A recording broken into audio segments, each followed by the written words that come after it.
প্ৰথম কথাটো হৈছে কাজিৰঙা কেৱল ইয়াত হোটেল বনাবৰ কাৰণে কাজিৰঙাত ইয়াত ডেভেলপ কৰিবৰ কাৰণে কাজিৰঙা বিখ্যাত নহয়।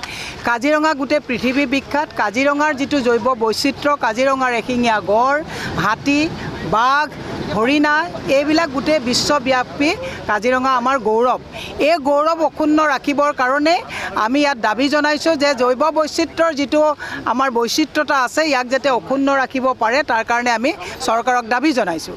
দ্বিতীয় কথাটো হৈছে আমি জানিব পাৰিছোঁ প্ৰায় 35 কিলোমিটাৰ এলিভেটেড কৰিডৰ ইয়াত বনাব, 4-5খন ইয়াত অভাৰব্ৰিজ হ'ব, ইয়াত ষ্টেডিয়াম বনাব, হোটেল বনাব। কাৰ স্বাৰ্থত বনাব? যদি জৈৱ বৈচিত্ৰ্যই আমি অক্ষুণ্ণ ৰাখিব নোৱাৰোঁ, কাজিৰঙাৰ যদি আমি কাজিৰঙাৰ যিটো আমাৰ গৌৰৱে অক্ষুণ্ণ ৰাখিব নোৱাৰোঁ, এওঁলোকে কোনটো মানৱ সভ্যতা আৰু ডেভেলপমেণ্টৰ কথা কৈছে? যি মানৱ সভ্যতাই জীৱ জন্তুক আমি প্ৰটেকশ্যন দিব পৰা নাই। মই আজি মুখ্যমন্ত্ৰী মহোদয়কো সুধিব বিচাৰিছোঁ যে আপোনালোকে ইয়াত টুৰিষ্ট আহি থাকে, ৰাস্তাত ভালকৈ আপোনালোকে কেইটামান টয়লেট বনাব পৰা নাই, আপোনালোকে ইয়াত হায়াত হোটেল বনাব, ষ্টেডিয়াম বনাব, কিবা বনাব, এইবিলাকৰ কথা কৈছে। আমি কৈছোঁ যে কাজিৰঙা যেনেকৈ আছে তেনেকৈয়ে থাকিব, ডেভেলপমেণ্ট আমাক লাগে, কিন্তু কাজিৰঙাৰ আমি জীৱ জন্তুক হত্যা কৰি, জীৱ জন্তুক মানে শোষণ কৰি আমাক তেনেকুৱা ডেভেলপমেণ্ট নালাগে। দ্বিতীয় কথা হৈছে মুখ্যমন্ত্ৰীৰ কিছুমান মানুহে ইয়াৰ লোকেল মানুহক কনভিন্স কৰাইছে যে ইয়াত ডেভেলপমেণ্ট হ'ব।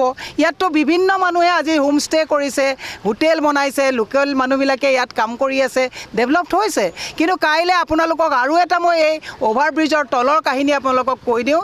ইয়াত 4খন যদি 5খন অভাৰব্ৰিজ হয়, ইয়াৰ তলত আজি 30-40-50 বছৰে ব্যৱসায় কৰা ক্ষুদ্ৰ ক্ষুদ্ৰ ব্যৱসায়ীসকলক পেটে ভাতে মাৰাৰ ব্যৱস্থা কৰিছে।